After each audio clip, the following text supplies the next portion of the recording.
I lead the Welsh Government's team in North America, and I'm based in Washington, D.C., where the city is waiting eagerly to discover who has won the election that's taking place on November the 3rd. I just wanted to wish you all the best for the project that you're taking part in, led by Bella Aurora and the University of South Wales, along with, as I understand, 13 university partners, to analyse and interpret the results as they come in. It promises to be an absolutely fascinating occasion.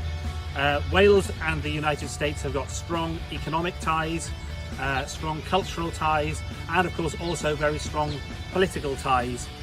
Around a third of the signatories of the original Declaration of Independence had Welsh roots.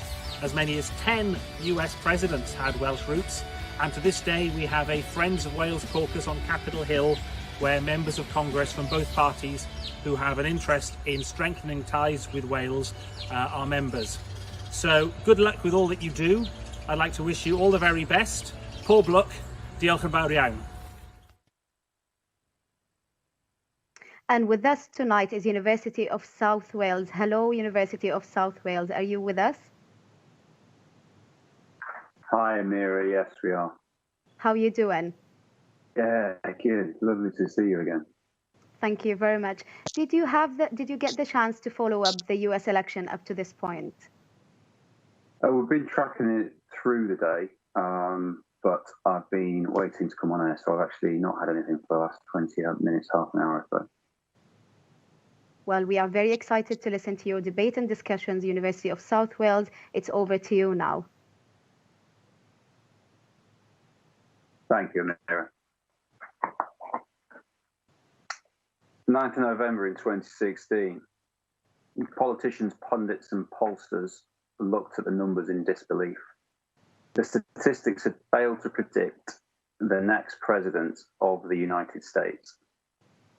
Fast forward to today, and models have been adjusted to allow for statistical variation in age, gender and religion. But are we still missing a key aspect? Language. Analysis of language used in 2016 shows it's not just what politicians say, but it's also how they say it. Work by Windsor and Bowman indicates sentence structure,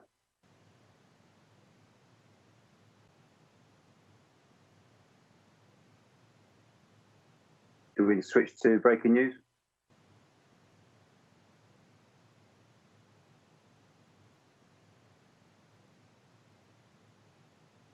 Work by Windsor and Bowman indicates sentence construction influences rhetoric and grammatical style exposes two important issues. First, language exposes how candidates conceptualize political problems.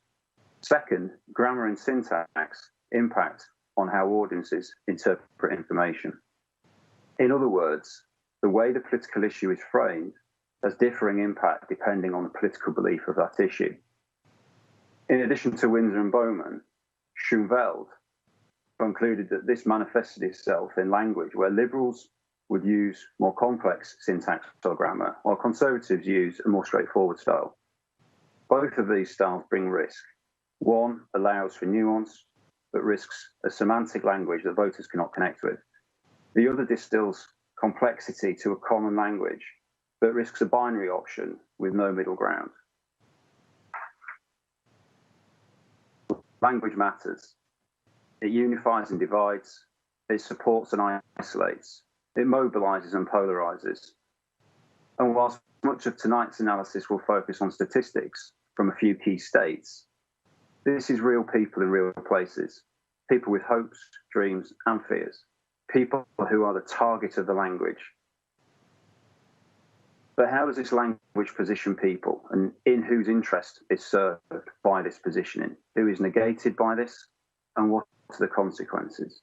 Over the next 40 minutes, I will be joined by commentators from both sides of the Atlantic to consider how the language used influences a nation and how the choices they make will impact the entire world.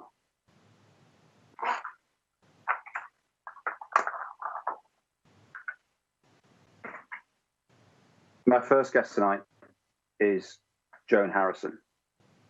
Joan has had a long career in the television business, mostly as a broadcasting cable programming executive. She's also been a literary agent, a screenwriter, and a production company executive.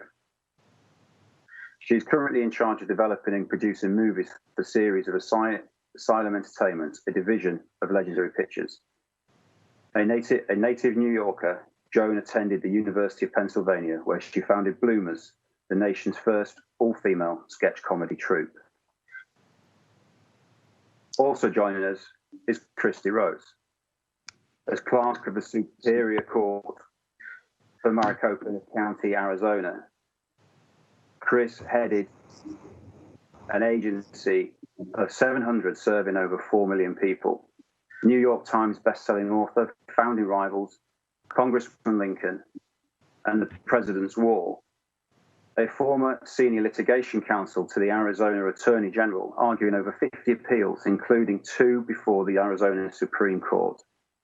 Chris is also a professor of constitutional, international, and election law. Welcome. Thank you. My third guest is Colleen Graffi. Professor Graffi is an English barrister and an American law professor. She spent many years in London, where she was the academic director of Pepperdine's London Law Programme, before she moved to Washington, D.C., where she served as the Deputy Assistant Secretary of State at the U.S. State Department. As Deputy Assistant Secretary for Public Diplomacy for Europe and Eurasia, she created the first ever media hub for the US government official to use Twitter. She was a pioneer in developing Public Diplomacy 2.0 through social media platforms. She now splits her time between London and Santa Barbara, California, and teaches international law at Pepperdine University Caruso Law School, which is based in Malibu, California. She's a frequent commentator for radio and television and has written for the Sunday Times, Wall Street Journal, Washington Post, and Los Angeles Times. Colleen, thank you very much for joining us. Thank you. My fourth guest is Mark Wallace. Mark is a political journalist and campaigner. Born and raised in Tyneside, he trained as an archaeologist before spending 8 years in political campaigns and communications. Since 2013, he has been the executive editor of Conservative Hope, the leading independent grassroots conservative website. He writes a column for the iNewspaper, is a regular commentator and newspaper reviewer for Sky News, and he also contributes to BBC Radio and Television. His writing has been published in The Times, The Guardian, The Observer, The Financial Times, The Daily Telegraph, and International Business Times. Thank you for joining us, Mark. My pleasure. And finally, the Honourable Josh Gotbaum. Josh is a guest scholar in the Economic Studies programme. He has worked in the White House and various agencies in 5 administrations under presidents of both parties. He chairs the Maryland Small Business Retirement Security Board, and from 2010 to 14 directed the US Pension Benefit Guarantee Corp. During the 1990s, he was Assistant Secretary of the Treasury for Economic Policy and also held presidential appointments in the OMB and DoD. Previously, he worked in the White House Energy and Economic Policy staffs. His work includes writing on economic policy, federal budget policy and process, public finance, and retirement and aging policies and programs. He has appeared on CNN, Fox, Bloomberg, C-SPAN, and in the New York Times, the Wall Street Journal, the Washington Post, and other publications. He has testified before both houses of Congress on matters ranging from retirement plans to defense housing. Josh, thank you for your time. Colleen, I'd like to come to you first, please. Drawing on your extensive background, could I ask you just to outline to our viewers and listeners what you think are the key reference for voters and how they will prioritise the person, the party, or the politics? Colleen, over to you. The person, the politics, or the policies. I think that first people will vote by their party. The parties are very tribal. So if you're a Republican, it's very hard to vote for someone of the Democratic Party and vice versa. So that's, I would say, is number one. Number two, I think, is the policies. When you ask people why they're voting for their candidate of choice, it often comes down to my 401k, which is the retirement fund that my 401k, my pension is doing better than ever before, or my job is doing great, or my pay is doing great, or manufacturing jobs are up and I'm in the manufacturing industry. So I would put the party first, and then the policies second, and then the person, particularly for this election, I would put third, because we're often hearing individuals from the Republican Party saying, well, I don't really care for a lot of the things that Donald Trump does, but I'm going to vote for him because he's Republican, he'll have the next nomination on the Supreme Court, or my pension fund is doing better than ever. And those that are voting Democrat, many aren't enthusiastic about Biden, but they feel that he is a safe pair of hands and an individual that will unite the country. So I would put it in that order, and for those reasons. Thank you, Colleen. And you mentioned at the end about Democrats not being so warm to Biden. Is this an election of the least worst option? Well, I wouldn't say that they're not warm to him. I would say that they might not be enthusiastic. So I think that more people are exorcised out of concern about Donald Trump being reelected than they are sort of carried away with Biden as the candidate. So I think that he has a reputation of being an empathetic individual, someone who has worked across party lines, and at this point, this is really appealing to Americans. And he's also been very strategic in his message being unite the country, Americans. He doesn't sort of focus on messaging to Democrats or segments of the Democrat Party. He has made a really concerted effort to say that I'm going to be a uniter and I will be president for all Americans. And at this time, that's a very, very appealing message. Thank you, Colleen. Chris, just come to you very quickly. Noting your some of your published works and the president's self identification with Lincoln. Is there any commonality with the language that these individuals use? No. Thank you. Well, you said be succinct. I don't need any more words than that. Did they have anything in common, Okay, Chris? no problem. Self-made men up by the bootstraps.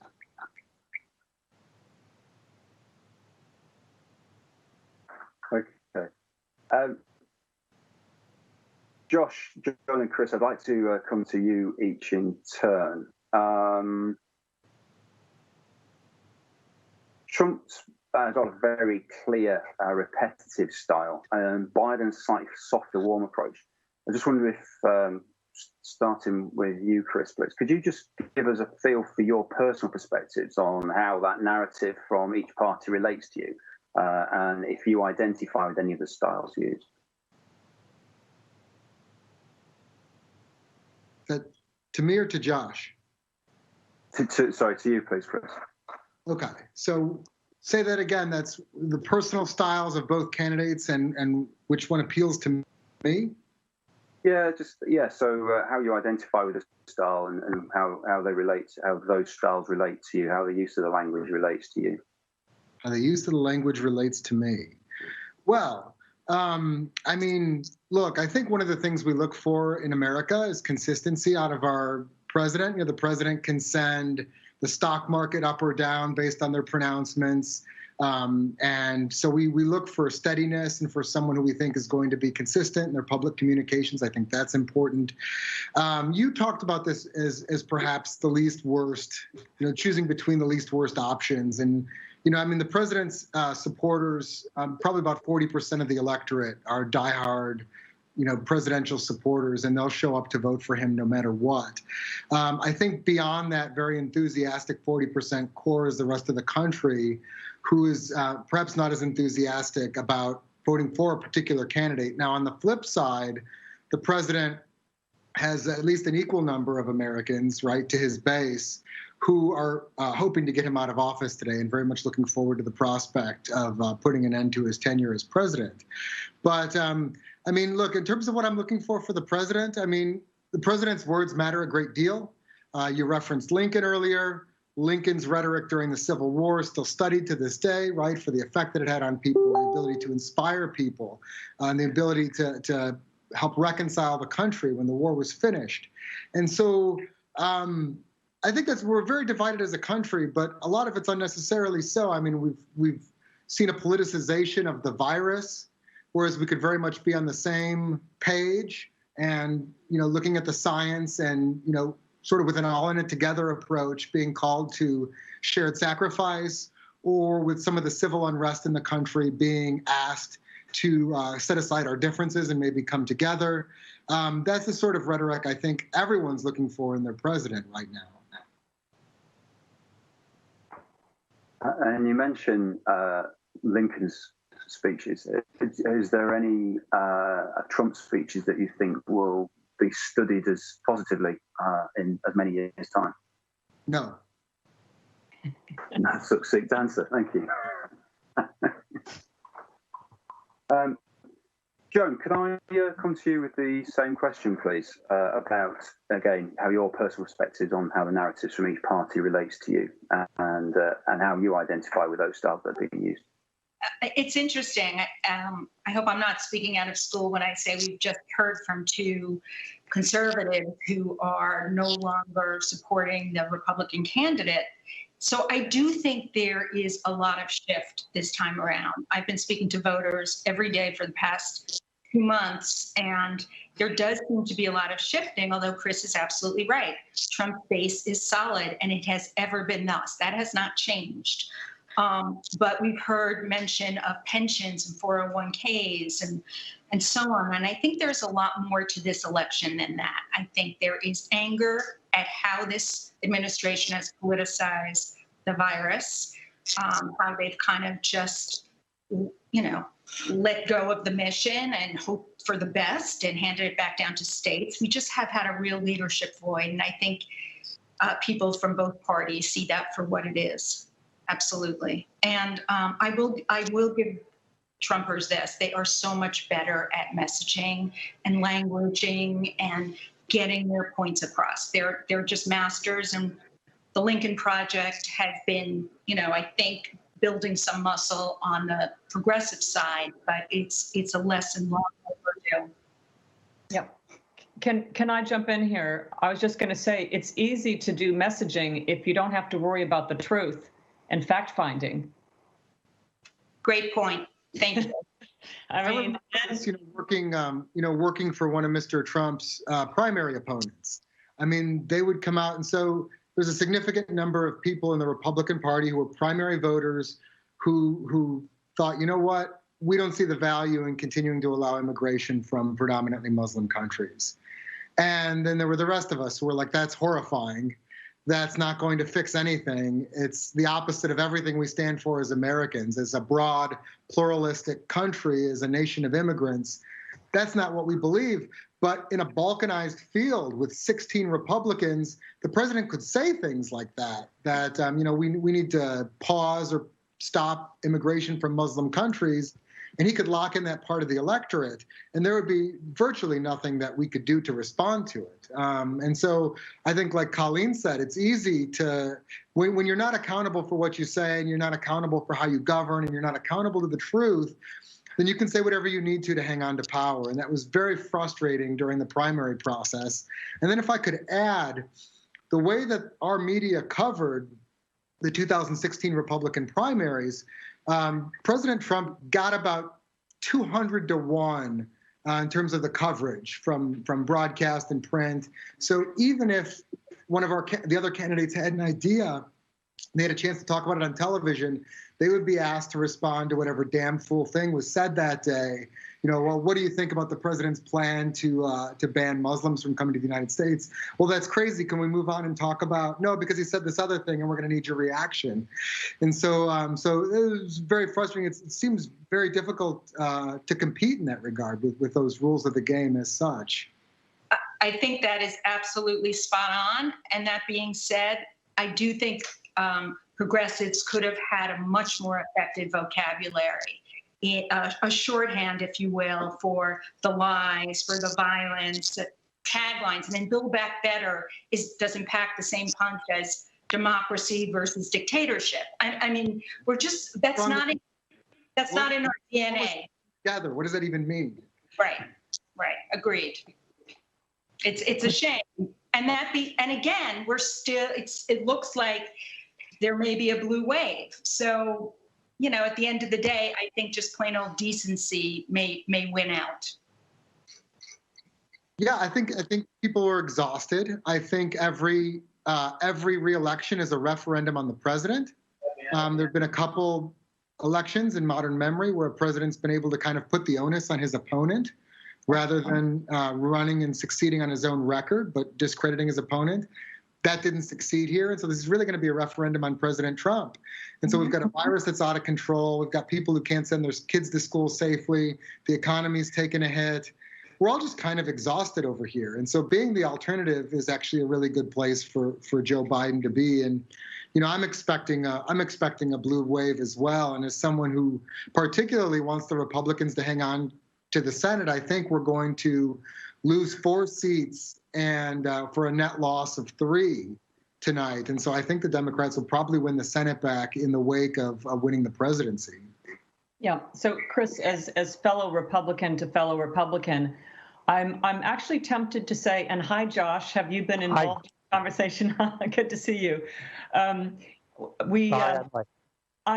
almost wondering whether it will be better for the Democrats to have the Senate so that there can be a unified voice in working at, building back better, getting the infrastructure, dealing with COVID. And frankly, the Republican Party is so toxic now, it almost needs to be burnt to the ground, the Vichy regime wiped out, and then we, build, like a phoenix from the ashes, rebuild something absolutely new and different. And the other is, as Joan was saying, the strap line now is if you vote for Democrats, they'll bring socialism and communism in. So it will be interesting to have 4 years of a Biden administration to see if, with the Senate and the House and the White House, if we don't have socialism and communism brought in then it's going to put an end to this view of the Democrats as being communists. And then maybe we can move towards moderation with both parties. Discuss. Seems like perfect time to ask. I think you're being wildly optimistic about what a Democratic-controlled government would be like. In other words, let's take the case in which Biden wins the White House and the Democrats take the Senate by, let's take Karl Rove's upper end estimate, 51-49. Okay, some of us believe in fantasies saying 52-48 or 50, et cetera. But whatever it is, et cetera, that is still not so large a group, a controlling group, that you're not going to need all of the Democrats. And let us remember that the Democratic Party is historically a relatively diverse party. And so when you look, for example, at let's take healthcare, for example, in the run-up to this nomination, there were people who said, build on Obamacare, and there were people who said, no, let's have national health insurance, okay, to translate. And the person who won the nomination was the one who said, let's expand from Obamacare. Similarly, you had a whole group of folks within the Democratic Party who said, let us turn the world upside down for climate change and do a Green New Deal. And there are those of us who think whether or not you believe that climate change is reparable, still think that the need for infrastructure development in the U.S. is so large that we do need something whose cost is measured in the trillions of dollars. But notwithstanding that, the person who won the Democratic nomination was not the guy who said Green New Deal. It was the person who said, yes, let's create a lot of jobs. Let's switch to alternative energy, et cetera. But is, for example, to pick a case, let's not ban fracking where it already exists in the state of Pennsylvania and elsewhere, et cetera. So my view of this is, I think you're going to see a readjustment. I think you are seeing a readjustment. I think this election will be a decision by people to pull back from the excesses of the current administration. But that doesn't mean that you're getting anything like what even a Blairite labor group would be for. So are you saying, Josh, that maybe it will be the equivalent of a Tea Party movement for the Democrats, akin to what the Republicans experienced? No, I'm saying that I think if Biden gets in, the control in the Senate, put the word control quotes, is sufficient, is not so strong and not so ideologically consistent that you're not going to see I think that it is unlikely you will even see, for example, the expansion of the Supreme Court that people talk, or or other substantial measures. Josh, they're going to be terrified of primary challenges, and that's going to be the next step. I mean, the base of the party really is not in line with Biden's temperamental and ideological moderation within the Democratic Party, right? We know where the base of the party is at.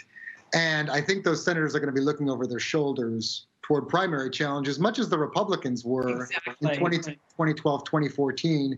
AOC is the spiritual leader of the Democratic Party. That's where the base of the party is now. And I think I don't agree.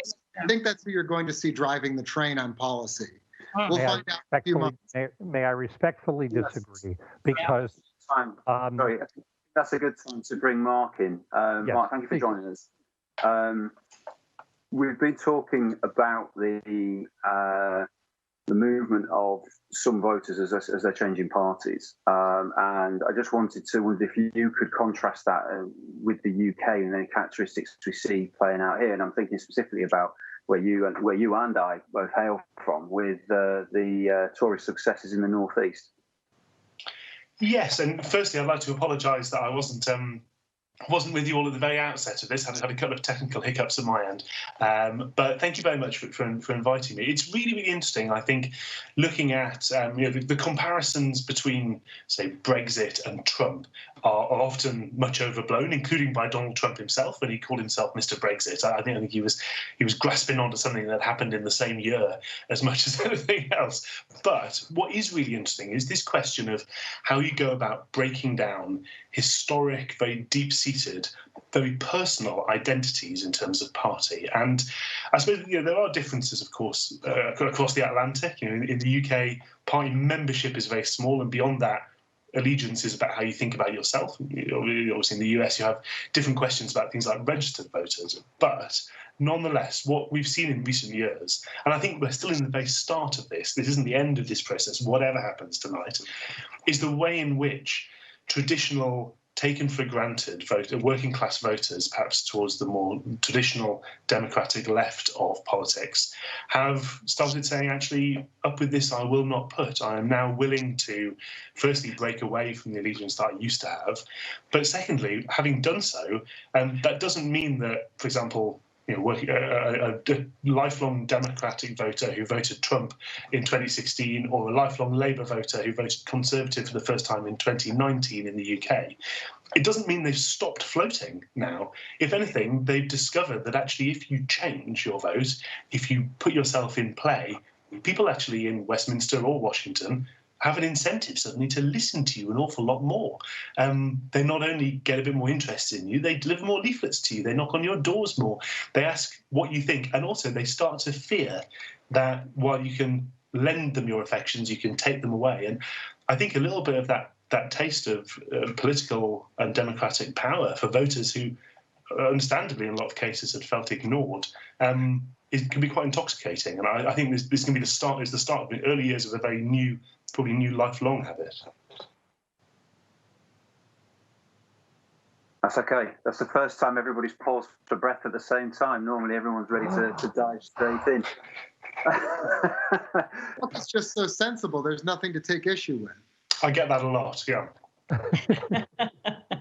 Also modest. You must not be in politics.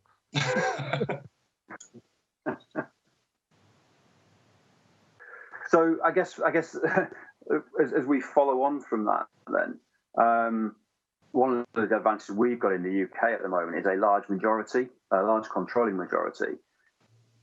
Do we think that there is any possibility of ending up with that level of control tomorrow morning in the US? Our system is designed to do the opposite. So whereas the Westminster system is designed for efficiency, right? For a government to be able to make their case to the people, you run on a manifesto, you come in with the votes to pass it, and really there's very little that can be done to stop your agenda. Your agenda can maybe be slowed in the Lords a little bit, but the Queen isn't going to veto your legislation. And so you have a system that's designed for efficiency and accountability, whereas our system was designed for the exact opposite, because we're a very diverse nation of over 320 million people spanning 2 oceans. And so very few things are going to be good for every single person in the country or to be the right fit for every single person in the country. And so our system is designed, right? Our legislative power is split into 2 different bodies. We have a bicameral legislature.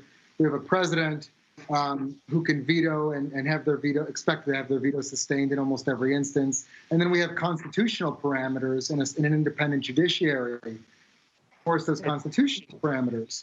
And so it's also worth mentioning, I think, that our government was designed by people who knew the British government very well, yes, and intentionally wanted something which they perceived as weaker and less efficient than the UK government. Yes, at the national level, it's designed to enact things that have a really high degree of consensus, right? Because it's going to apply to 328 million people. And so that's just not in the cards for tomorrow or ever.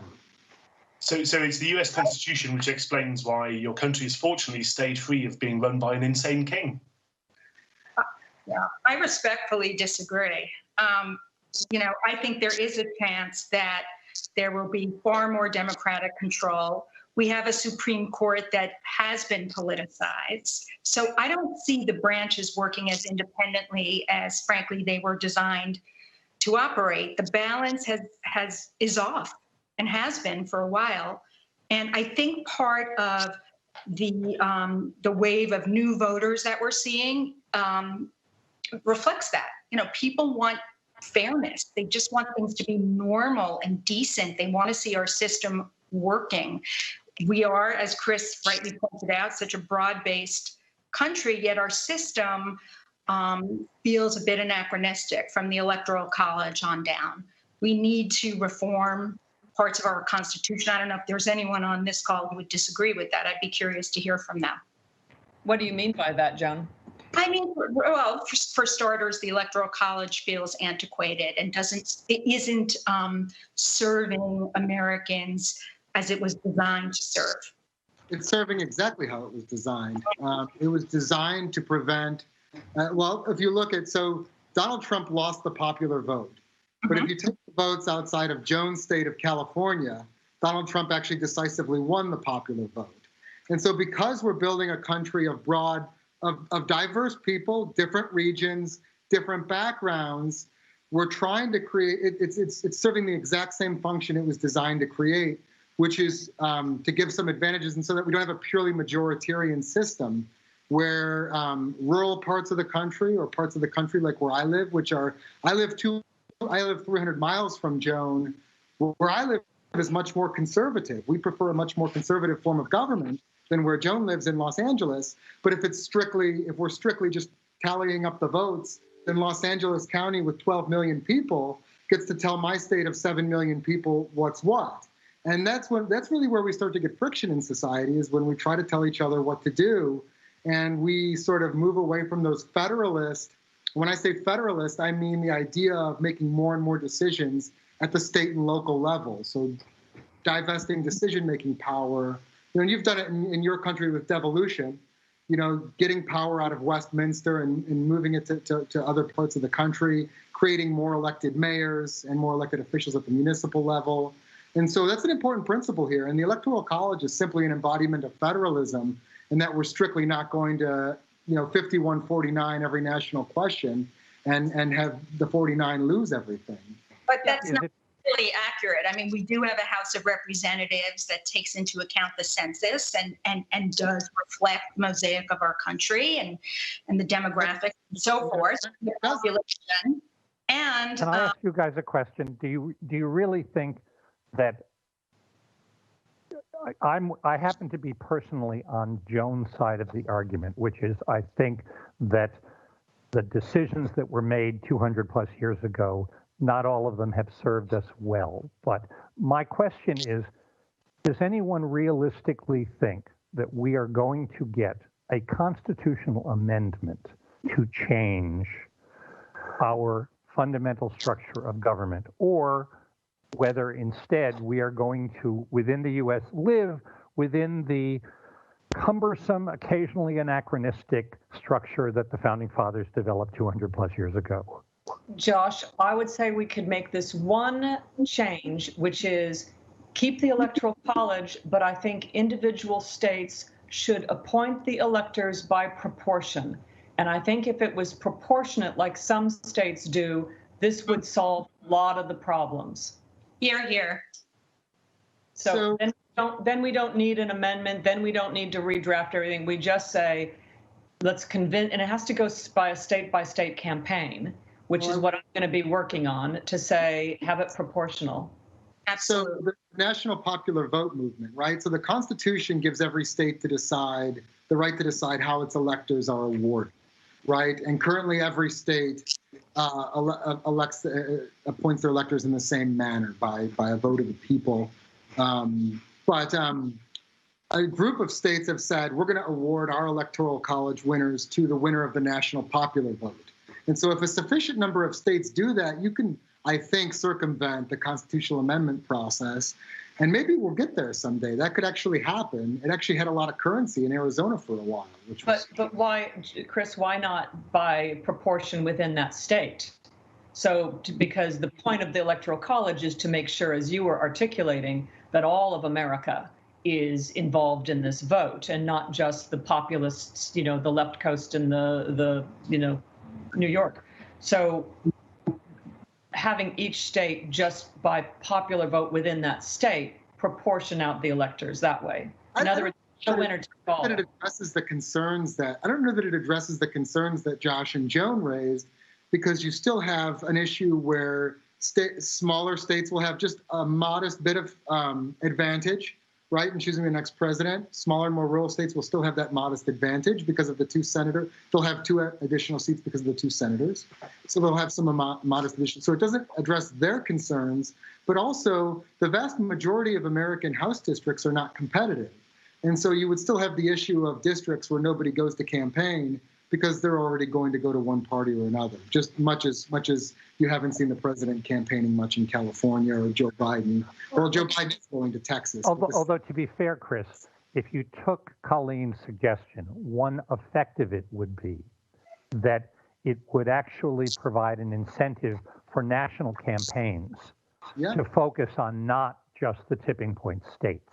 At the moment, we have nominally national presidential campaigns that must necessarily focus on the swing states.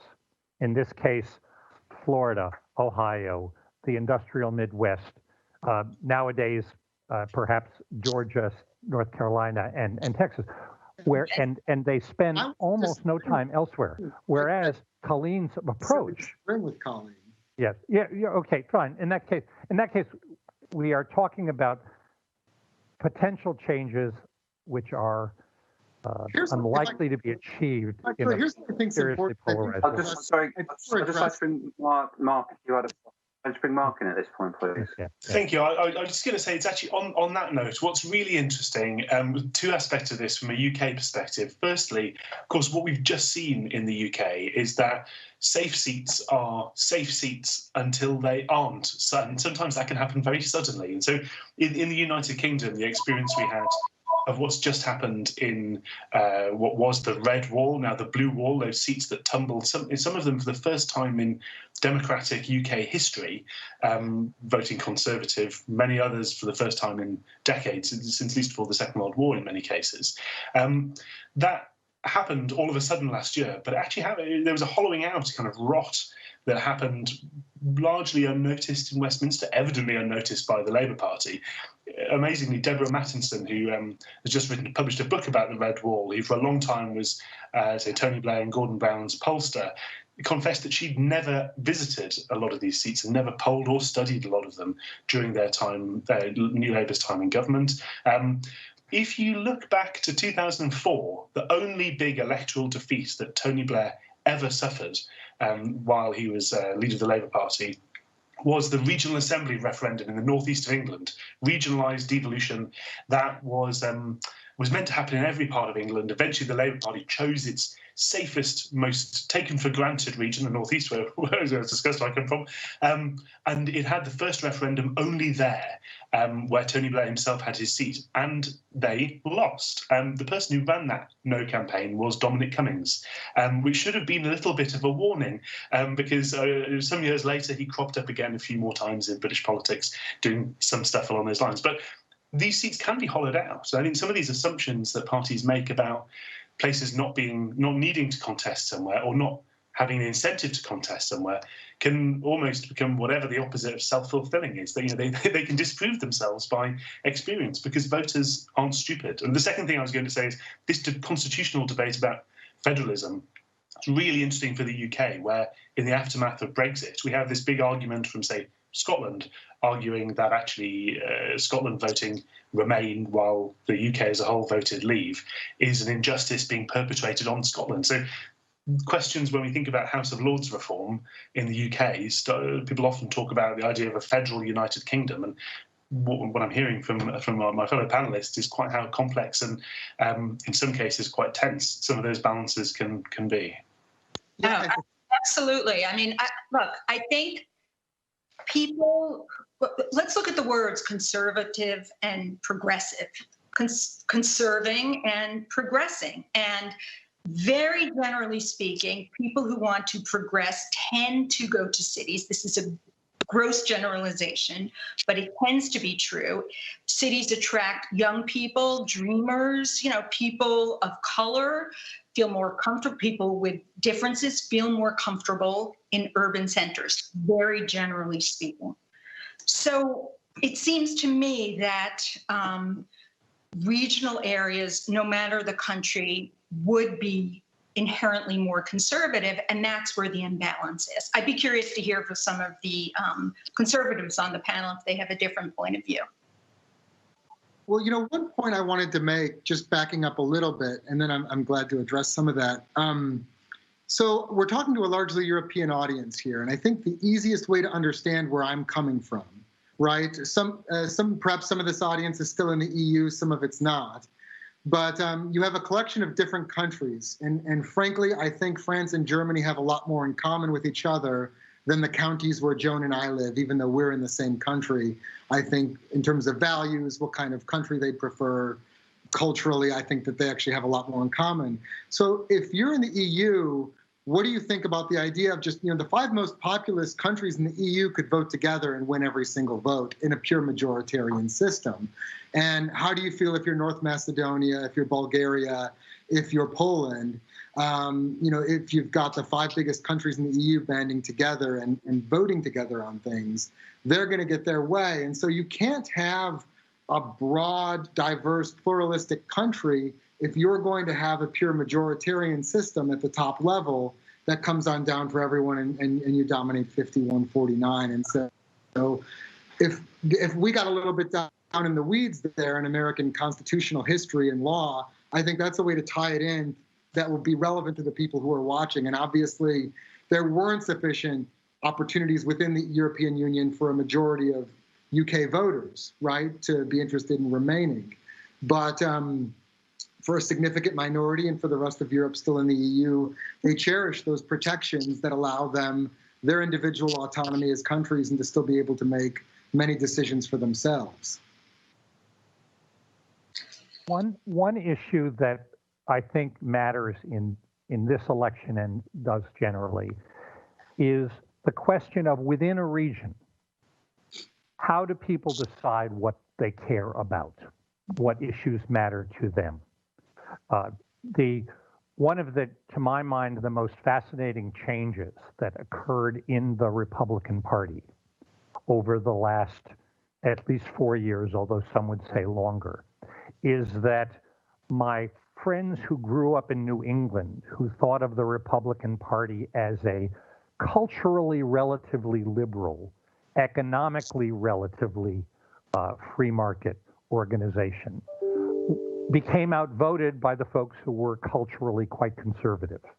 And we are seeing in this election some of the people who believe that traditional Republican mold to cross over and vote for Joe Biden publicly. It remains to be seen how many voters, how many non-politically active people do it.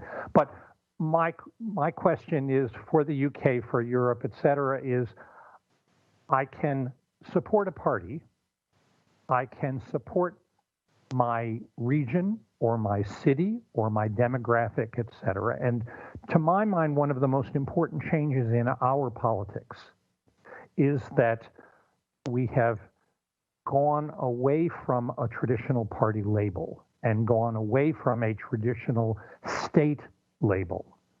I grew up in Illinois. I think of myself as a Midwesterner, but I now live in Washington, D.C.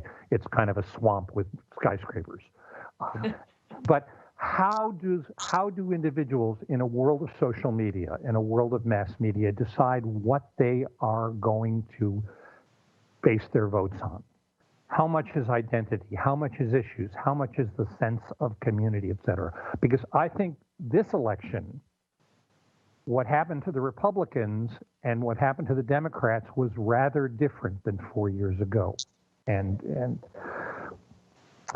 But doesn't a lot of this come down Josh, if you start, we need to start to wrap up now, but you've really neatly segued into what I had as my final question. So thank you. They say there's no point being right if nobody is listening. And I just wonder if I start with you, please, Colleen, what is the universal message and how do we get that? How do we get that to start to cohere your country back together?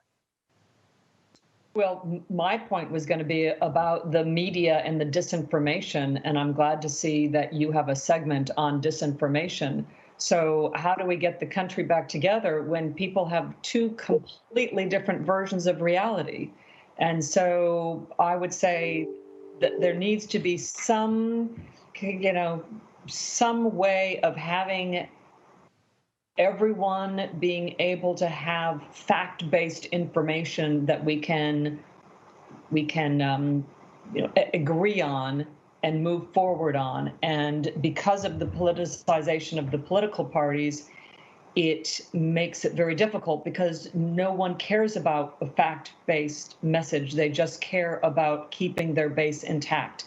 So my hope is that Biden gets in, and as someone said, well, he doesn't exactly send your blood racing. And I said, believe you me, my blood races when I have this thought of this quiet news cycle where we have information and a voice of reason and an intelligent, science-based discussion. So my pulse is racing at the idea of Biden as a unifier, giving a single message of hope and bringing together the country.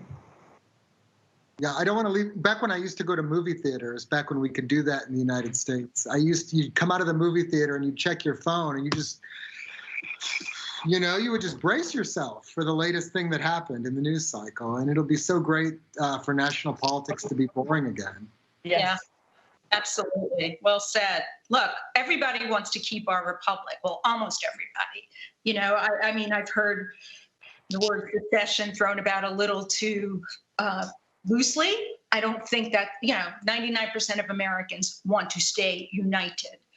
So, you know, we need to unite our hearts and minds. And in my view, that requires mandatory civics lessons. It requires mandatory public service. And I think we absolutely need a ginormous public works program. We need to get America back working. We need to rebuild our infrastructure, make people proud of the work they're doing and the service they're giving back to their country. So many people are taking great pride in voting and engaging in this election cycle. It's wonderful to see. I think all of us can agree that's the beautiful silver lining of this cycle. Great proposal too, and that's something that'll unite Republicans and Democrats. And I think President Biden would be wise to pursue that, in the first congressional session as president, because interest rates are incredibly low right now. A lot of people are out of work, and our infrastructure really needs the upgrade. It became sort of a running joke during this presidency that anytime the president declared it was Infrastructure Week, something disastrous would happen, often of his own making, to prevent it from being Infrastructure Week. So Infrastructure Week sort of became a running punchline. I'd like to get a place where Infrastructure Week means we're really going to invest some money in infrastructure. I will say. I'm afraid I'm going to have to pull stumps there, to use an English term. Thank you very much, everybody. And all that is left for me to do now is thank Colleen, Josh, Joan, Chris, and Mark. I wish you all good health for the future. I will leave us with the thought: whoever wins, don't gloat, and whoever loses, don't dwell. Accuracy, brevity, and clarity is key to language. So thank you to everybody. We're now going to switch to Jordan Howell, who is going to with a short VC on the debate process. So thank you again, everybody. Cheers. Thank you.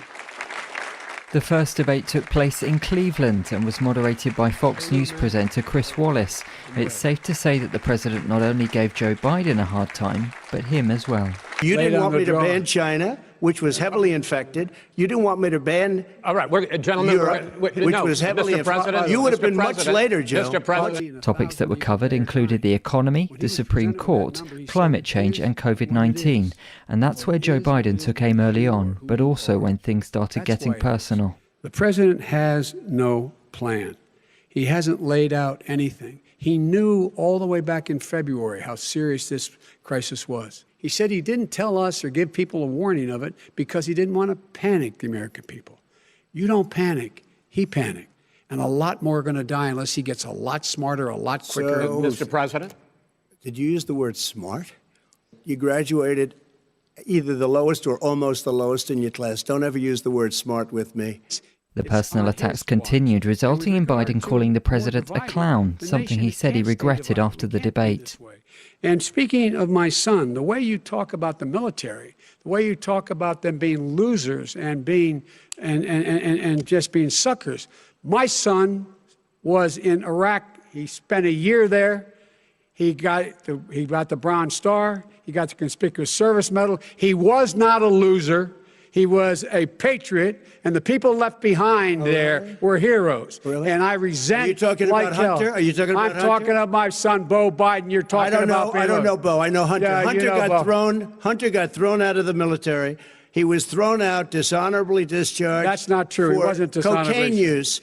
And he didn't have a job until you became vice president. And once you became vice president, he made a fortune in Ukraine, in China, in Moscow, that is simply and various not other places. True. With you, go ahead. Wait a minute. You get the final word, Mr. Well, it's hard to get any word in with this clown. Excuse me. Hey, let me just say to you. No. The constant interruptions and personal attacks were certainly water cooler moments the next day, but the biggest perhaps was President Trump's response to being asked to denounce white supremacists. But are you willing tonight to condemn white supremacists and militia groups and to say that they need to stand down and not add to the violence in a number of these cities, as we saw in Kenosha and as we've seen in Portland? Do you want to call them? What do you want to call them? Give me a name. Give me a white name. Supremacists and white supremacists and right Proud Boys. stand back and stand by.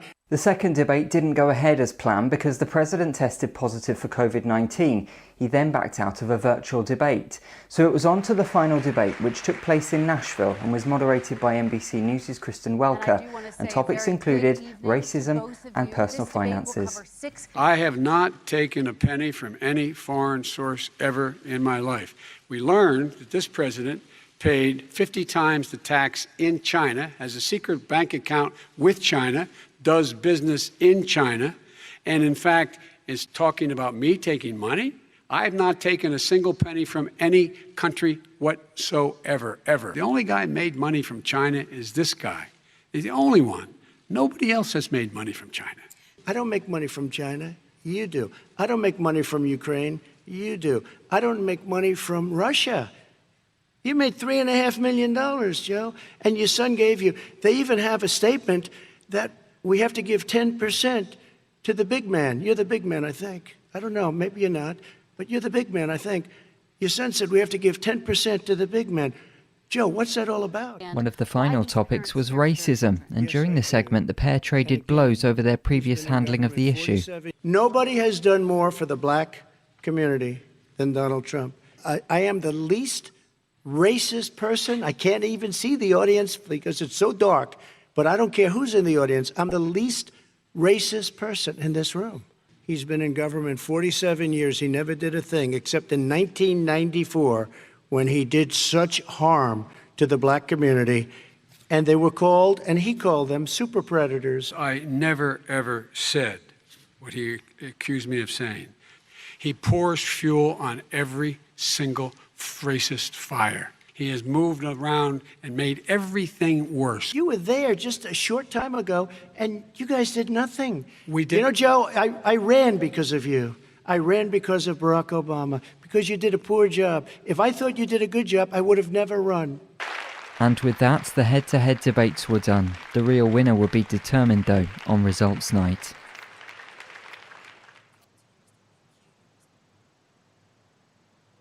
Emotion, language and facts. And now we switch to Gabby with the breaking news.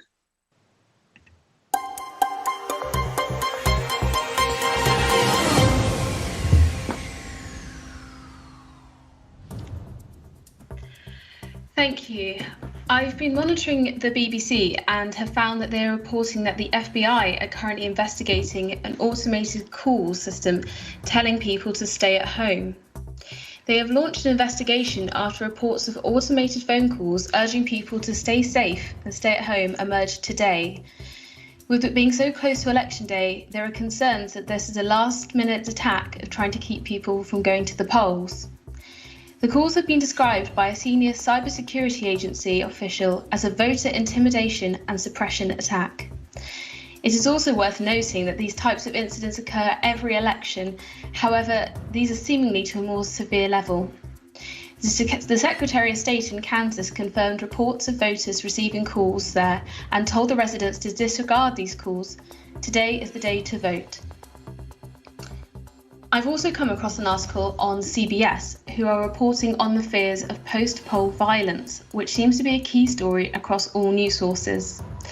Shops are bracing for unrest across the country, as it seems that no matter which way the voting goes, there will be a level of civil unrest. Plywood already appears to be running low around the country as retailers are boarding up their shops and to prevent looters from breaking in. This comes only a few months after many businesses were the target of looters in the violent demonstrations that erupted after the death of George Floyd and the subsequent Black Lives Matter protests. Retailers Nordstrom and pharmacy chain CVS are among the biggest firms taking precautions. The White House also appeared to be preparing for the worst, as a non-scalable fence has been erected around the grounds to protect the president's residence. This perhaps an indication of what's to come tonight. Associated Press are also reporting the North Carolina State Board of Elections voted on Tuesday to keep 4 polling places open longer because they opened late, which is expected to delay statewide reporting of results. The longest extension was 45 minutes for a site in Sampson City. That means the state can't publicly report any statewide results until 8:15 p.m. The state's more than 2,600 polling places are otherwise scheduled to close at 7:30, but state election officials said in a news release last week that if hours are extended to any polls, they wouldn't publicly post any results until all polls are closed. This will have a significant impact on the timing of results being announced, as any delay from any states will be critical in when the final results could be revealed. It's also being reported from the BBC that Trump has kick-started his perhaps premature election win party at the White House.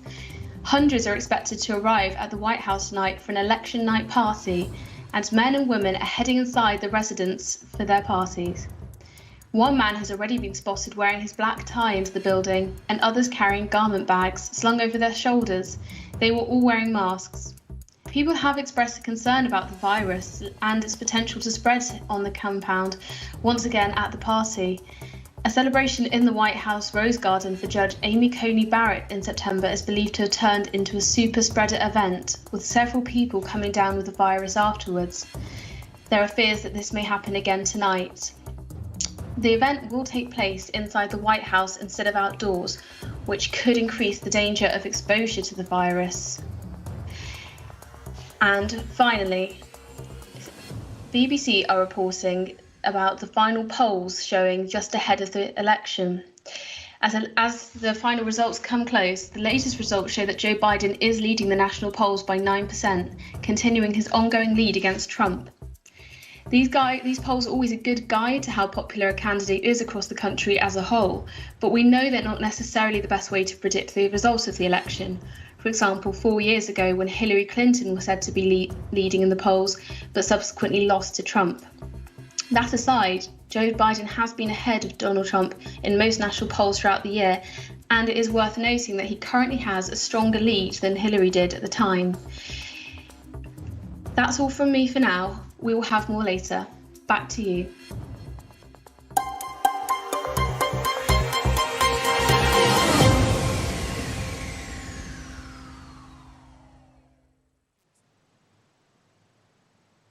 Thanks, Gabby. Now, in the week, Matt caught up with Lord Hayne. So over to Matt. Thanks, Leon.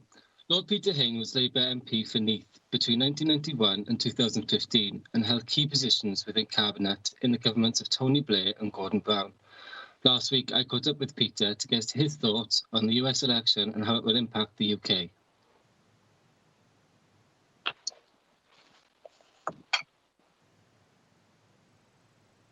So, hi, Peter. The first question that I wanted to ask, the topic is about the implications for the UK on a Trump win versus Biden win. And I wanted to see what your thoughts are to date on Trump's presidency. Well, I think this outcome is very decisive, not just for America and not just for Britain, but the entire world, because what President Trump has done disastrously and repeatedly is break from international collaboration and to promote an America First policy. So, for example, he's completely contemptuous of the United Nations. He's all but pulled out of the World Health Organization in the middle of a global pandemic. There are repeated examples of him breaking with multilateral organizations. By that I mean countries that cooperate together in the United Nations and all its different derivatives from health to education, and of course the World Health Organization itself. And he's adopted a supranationalist populist policy. Now, if the world continues along those lines, and we have President Putin in Russia adopting the same policy, and we have President Xi in China adopting exactly the same China first policy, we have America first, we have Russia first, we have China first, in a way that was different from what has happened in the last 60 years since the Second World War, 60, 70 years and more since the Second World War, where countries have recognized the importance of cooperating together. And that's got very serious implications for the future, especially the battle against climate change. So I think the outcome of this election is important for the world in a way that other presidential elections have not been. What impact do you think Trump's presidency's had, particularly on the UK?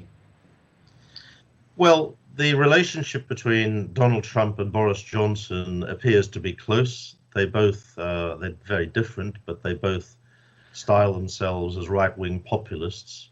They both got, in their recent elections, Trump's in 2016 and Boris Johnson's last December, got significant working class votes that had never come to either the Conservatives here in Britain or to the Republicans in America.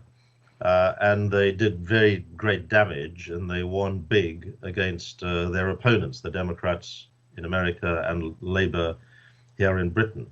So a Trump re-election specifically for British politics will be very significant. It'll continue that a right-wing populist alliance.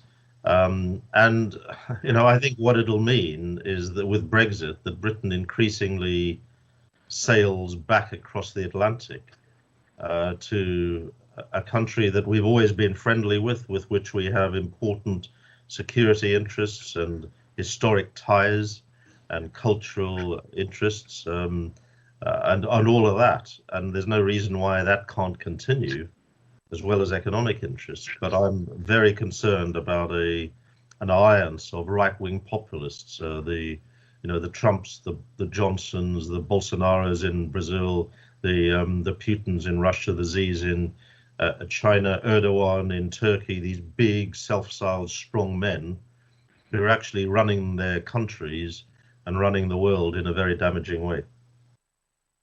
Yeah. So what are your thoughts on Joe Biden? Well, Joe Biden doesn't inspire me, to be frank, but what he does offer is a break from this corrupting, corrosive right-wing populism that has failed. It's failed on COVID, on the COVID-19 pandemic, big time. America's got one of the worst records in the world and the highest fatality rate and infection rate. And that is true of all of these countries. I mean, China's in a different box because it has clamped down on the virus, having initiated it in a very, very rigid and authoritarian way, in a very successful way. But I think Joe Biden offers an alternative to that, and he offers a more inclusive, tough. I mean, no Democratic president has ever been soft in prosecuting America's interests, and nor should that president. Likewise for a British prime minister or a German prime minister or a French prime minister or a Russian president. Nobody's asking them to, as it were, put their country second, but we are saying to them, we're stronger together, facing climate change, facing the global pandemic, above all, as well as the other threats we face, whether it's cyber security threats, whether it's flu, avian flu, whatever it might be. These are big global threats in an interconnected world. Terrorism's another. You can't combat these things on your own. And Joe Biden offers a vision which is in the multilateral post-war approach to solving the global problems, rather than these ultra-nationalist, right-wing led countries warring in some cases, but certainly having trade wars, as in the case of America versus China, at great cost to both and to the world. And that's no future. So I think Joe Biden's agenda, I don't find him personally very inspiring. Joe Biden's agenda offers a sane, better prospect of a more just world in which Britain and all the other countries of the world have a better future. How do you think a Biden win would affect the prospect of a UK trade deal with the US?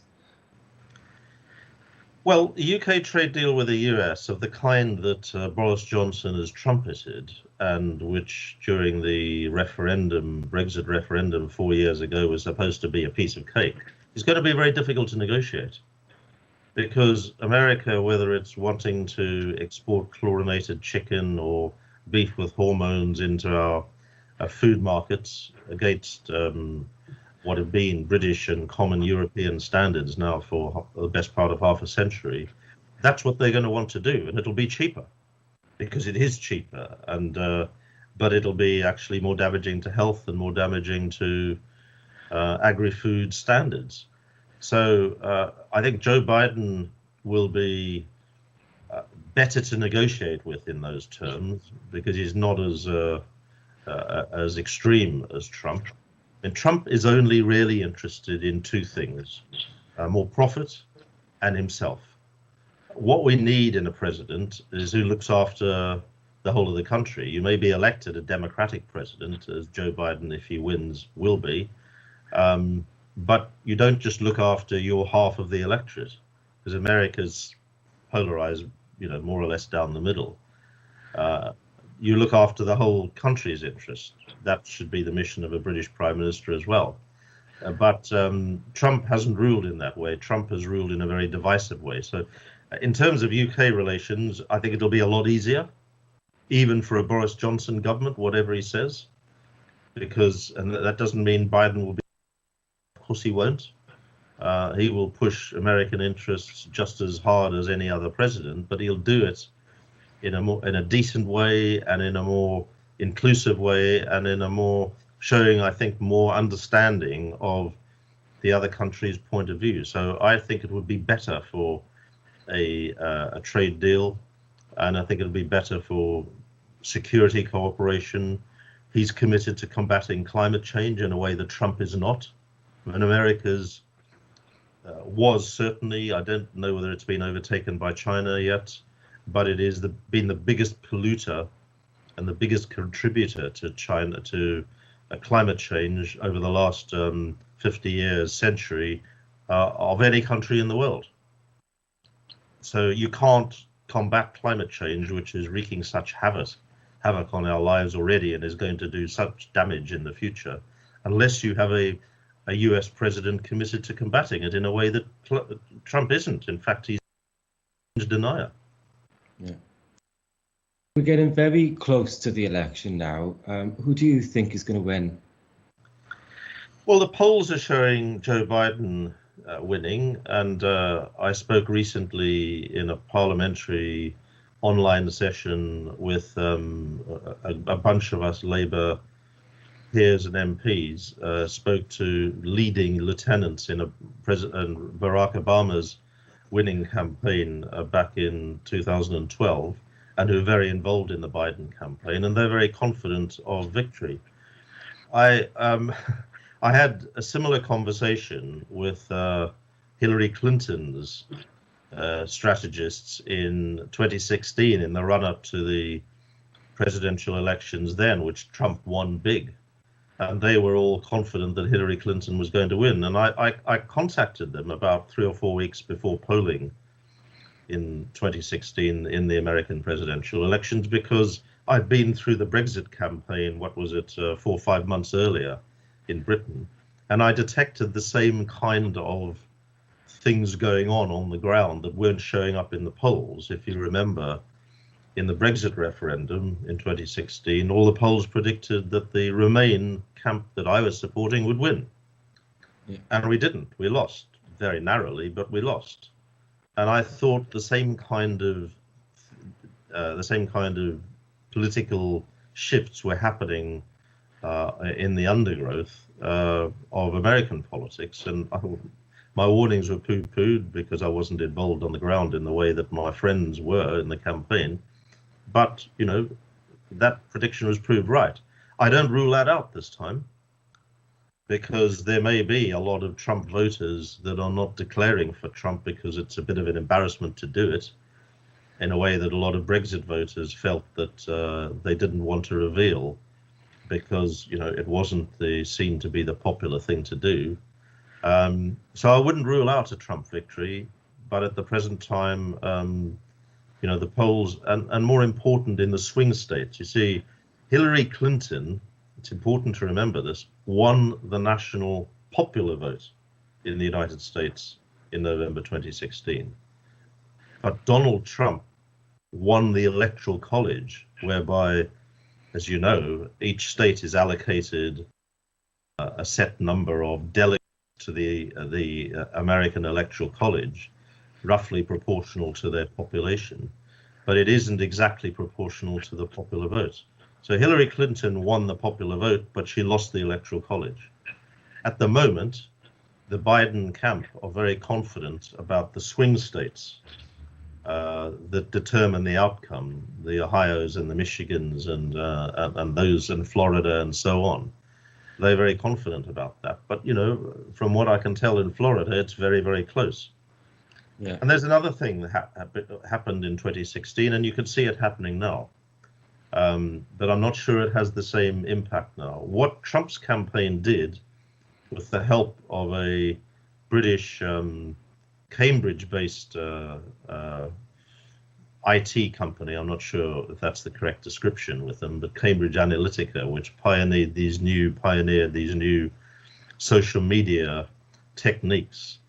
And what they did, Cambridge Analytica and the Trump campaign, is deliberately try to depress the black vote especially, but the Democrat traditional working class vote in general. And they were very successful at that. So they disillusioned the black voters. They didn't ask them to vote for Trump. They just asked them to stay at home. Yeah. And that was decisive in the Floridas and a lot of the swing states. So we will see whether that happens this time, but I wouldn't rule it out.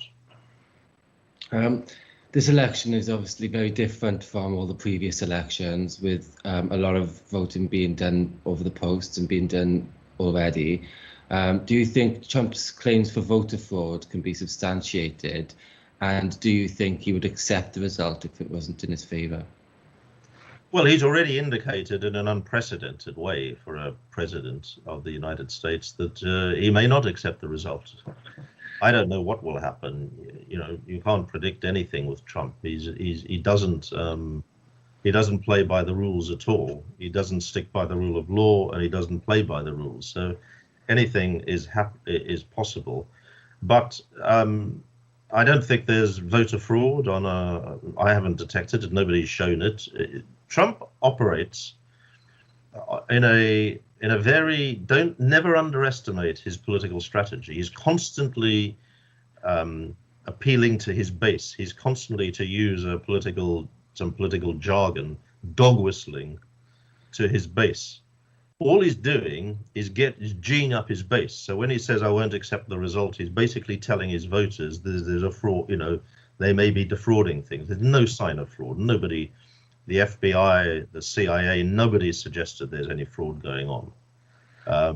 Postal votes, voting by mail, which has been an increasing phenomenon in Britain as well, is well established.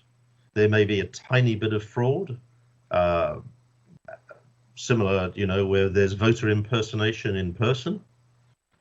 There may be a tiny bit on the edge, but compared with the ability that postal voting brings in, say, Britain, to get people who it's not easy to get to the polls, frankly, it's negligible.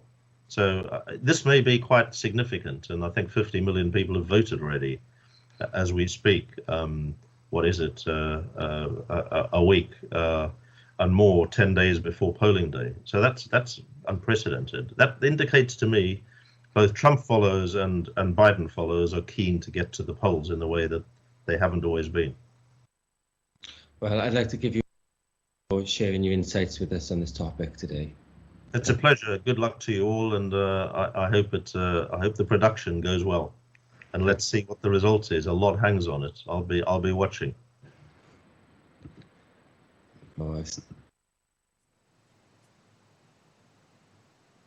Thank you, Matt. So as the rhetoric continues to build, the truth is harder to distill.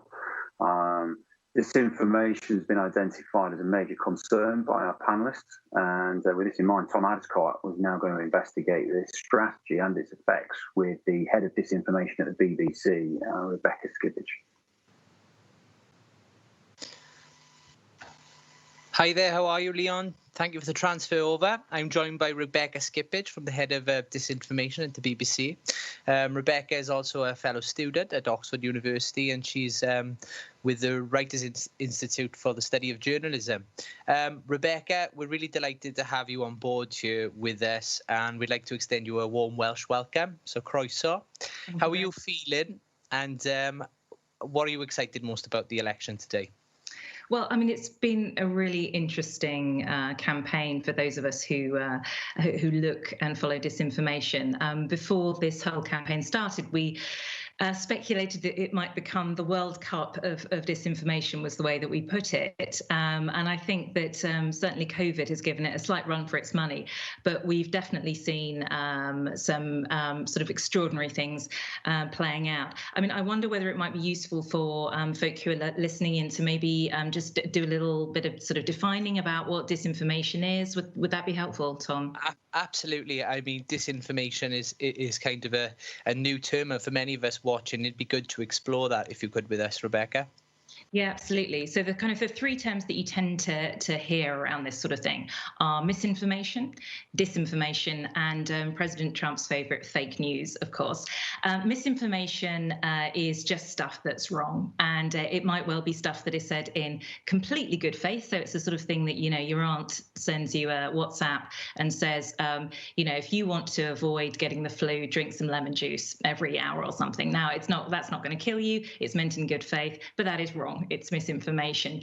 The motive is the key, and that's what makes it disinformation. So the idea with disinformation is that it's deliberately distorted with an aim to get you to do something else other than what you would perhaps naturally do if you were in full control of the facts. And that might be to act in a different way politically. It might be financially. They might be encouraging you to buy some sort of product that actually doesn't do what it says it's going to do. Or it might be socially. It might be to act in a different way than you would naturally. So I think those are the kind of things that we're talking about when disinformation is mentioned. And of course, fake news is, I think we can probably pretty safely say, what President Trump uses when he just simply disagrees with something. And that's really become a term that's been weaponized over this campaign. Yeah, that's really interesting. And I'd like to pick up back on a comment that Colleen Graffy said earlier. It's easy to do messaging if you don't do truth and don't do fact checking. Is that something you agree with and something which has been prominent throughout this election? I mean, you know, we certainly have been kept incredibly busy. I run one of the disinformation teams at the BBC, and we work a lot with our teams in Reality Check and in BBC Trending. And yeah, I mean, on a daily basis, sometimes, for example, today on an hourly basis, my colleagues have been working on fact-checking things that have been said. I think we can sort of see that generally things have fallen into sort of three main categories. So we've had a lot about voter fraud, about mail-in ballots, postal ballots, as we would call them in the UK. And President Trump in particular, as we've heard from previous contributors, has been absolutely vociferous about his sense that this is going to cause a kind of, you know, voter fraud, that this is going to be upsetting democracy, that they're not fair. Absolutely no truth in that whatsoever. All of the studies that have taken place have said that voter fraud when using mail-in ballots is incredibly low. So earlier in the campaign, we saw things like large pictures of large amounts of envelopes, and it transpired that, of course, they weren't actually being used fraudulently. They were just being disposed of in a completely proper way. So we've also had the campaign ads and attack videos. We've seen a lot of misleading and manipulated video that has been used sort of purportedly to show one of the candidates doing something that would discourage people from voting for them. So you've got things like President Trump looking as though he's not quite clear about where he's going, and he looks a bit unsteady and unstable. And actually, if you look at the full video, he's simply pointing out to his wife that there's a puddle there and she might care to, you know, avoid stepping on it. You've also got a video which apparently showed Joe Biden saying, bingo, when asked about if he wanted to repeal the Second Amendment, again, completely misleading. What he actually was talking about was a very specific type of assault rifle.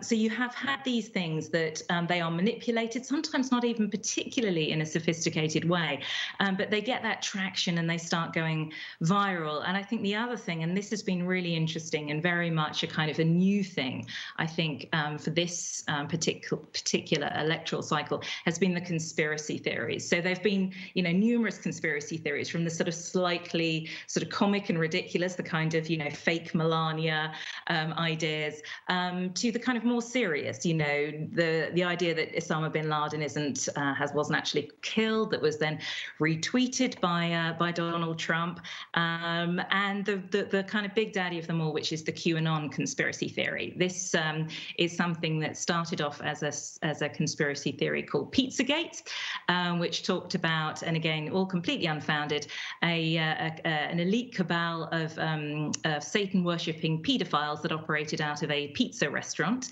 in Washington, D.C. And this has kind of morphed into this conspiracy theory called QAnon, with basically the same sort of idea that Trump is fighting this conspiracy of paedophiles. And it's got huge traction. I mean, it might seem sort of, faintly risible to us, but it's got huge traction, hundreds of thousands of followers throughout the states, and is really kind of impacting on the way that people are engaging with the democratic process, because, you start not trusting one thing, then, what do you trust? And actually some of the research that one of my colleagues, Mariana Spring, has done in one of her BBC pieces that went out recently, showed that particularly voters that kind of start going down that rabbit hole are discouraged from actually engaging with the democratic process and engaging in voting, because they just think nothing is to be believed.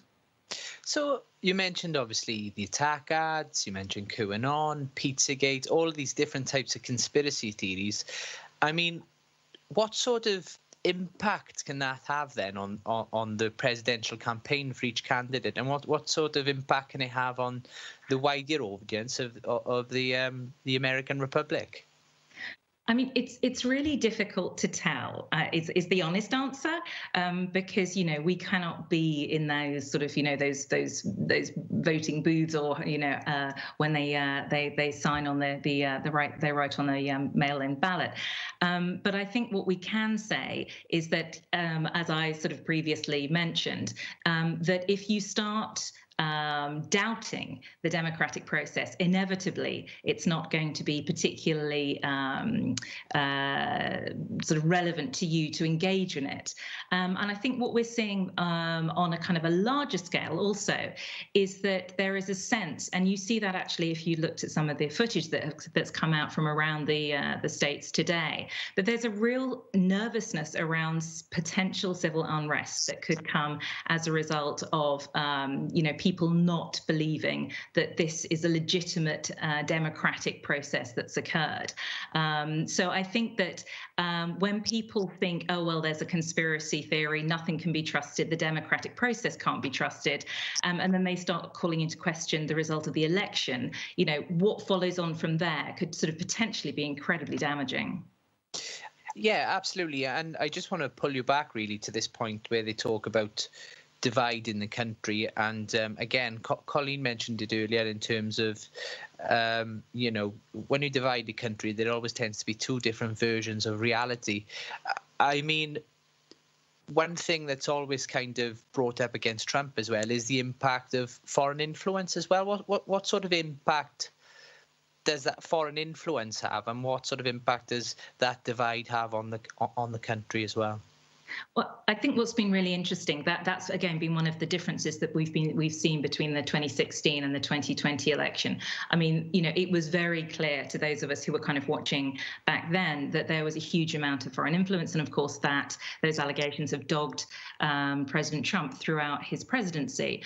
And at that point, it was pretty obvious. It was pretty clear that there were Russian, in particular, bots and trolls who were trying to influence, trying to have an impact on what was going on. It's been less clear that that's been the case this time round.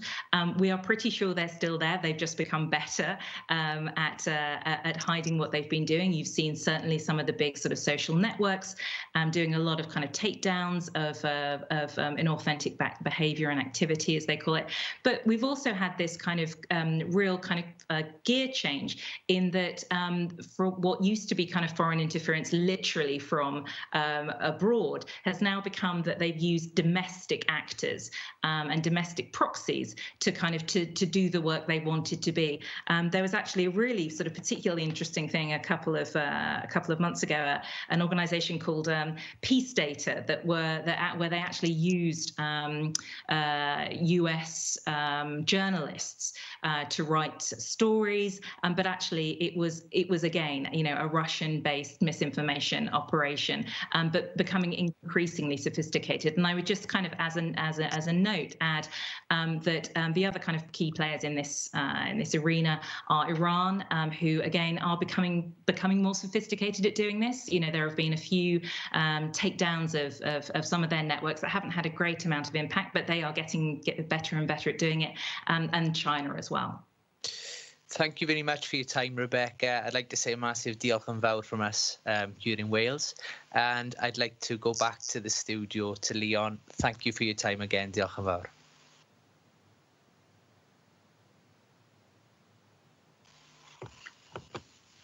Thank you, Tom and Rebecca Skibbage, describing how disinformation is used to change public opinion. Information flow remains critical in this election, and data mining is now a method of not only looking back, but also predicting forward. And Andrea Costa is going to speak to Tom Twyman now, the director of Delta Poll, to find out why. Thank you, Leon. I am very happy to be here with Joy Twyman, one of Britain's best-known and most respected political pollsters. Joe is a co-founder and director of Delta Poll, and prior to leading the political and social research team at YouGov, he held a variety of senior positions within the company and was responsible for building the online research operations. He also spent 2.5 years in Baghdad as a director of YouGov's Iraq operation from 2007 to 2010.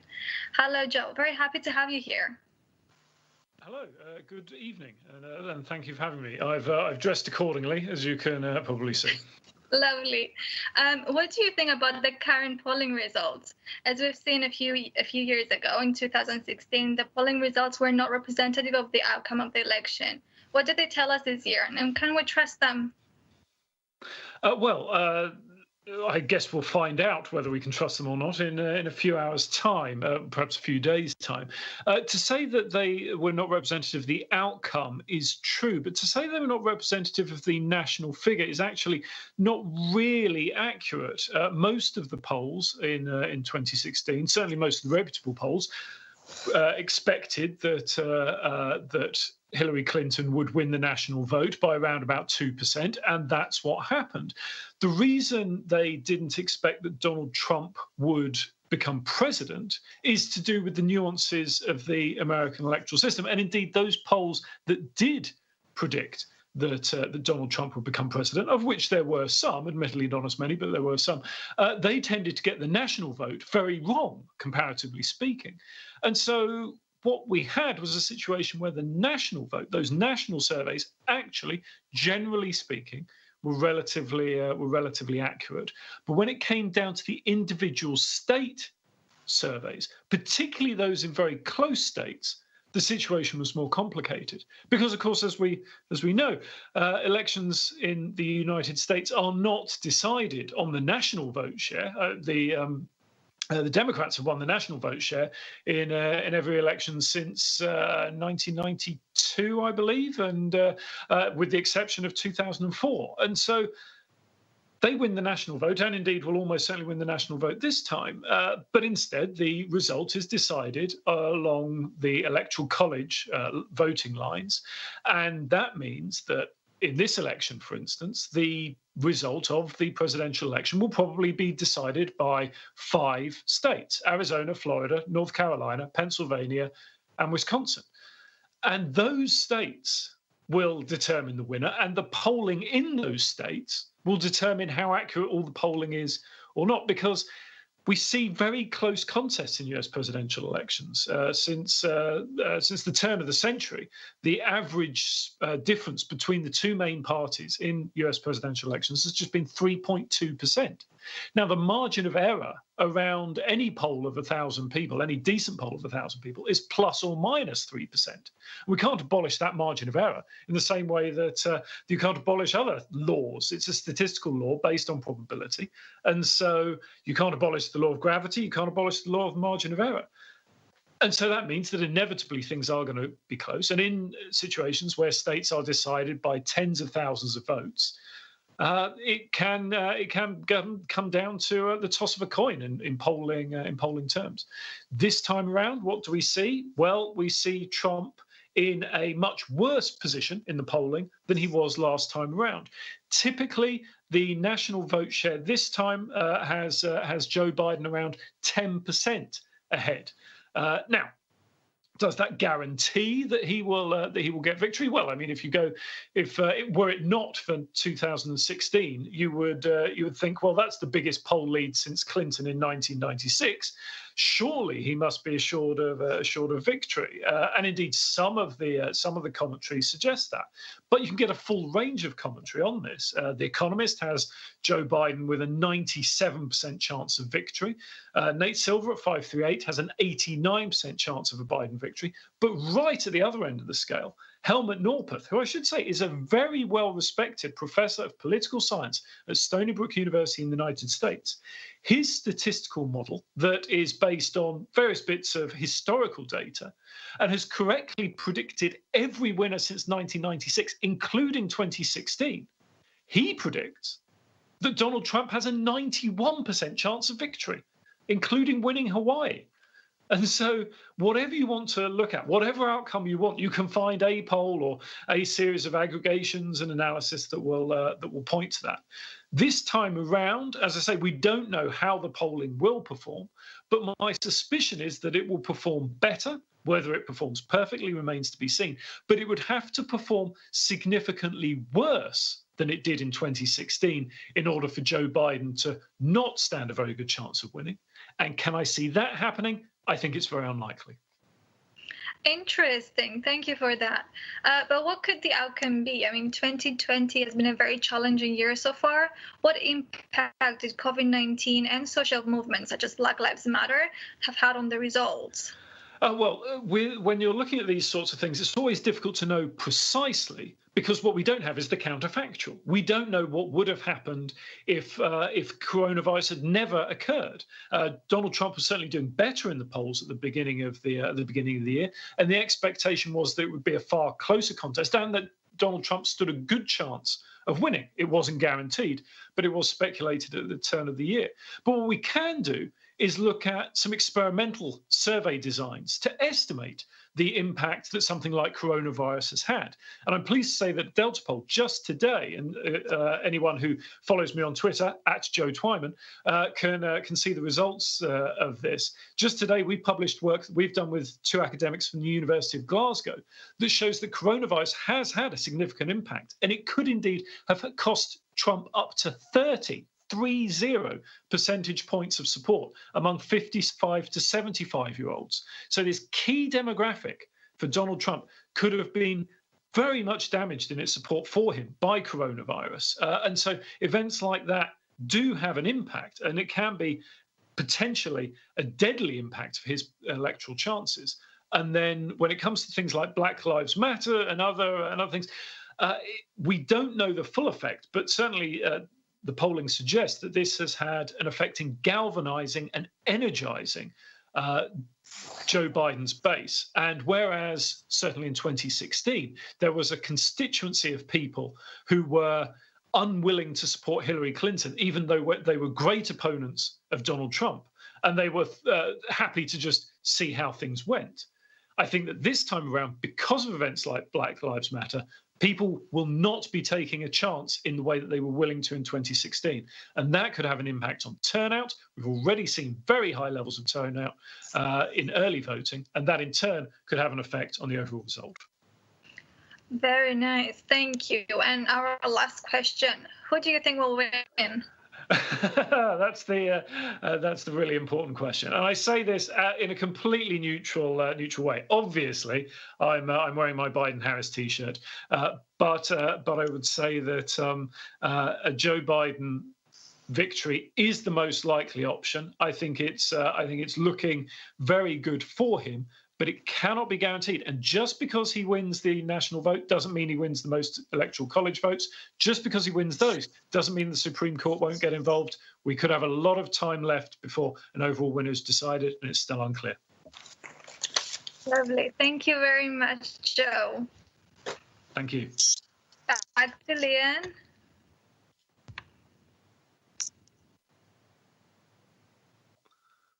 That's great. Thank you, Andrea and Joe. We are coming to the end of our time here in South Wales. All that remains for me is to once again thank all of our guests for giving their time to discuss everything from the language of the election through how that language and information can be manipulated, and finally how that translates onto the ballot paper. All that remains for me now is to say thank you to the rest of the team, and I will hand over to the studio.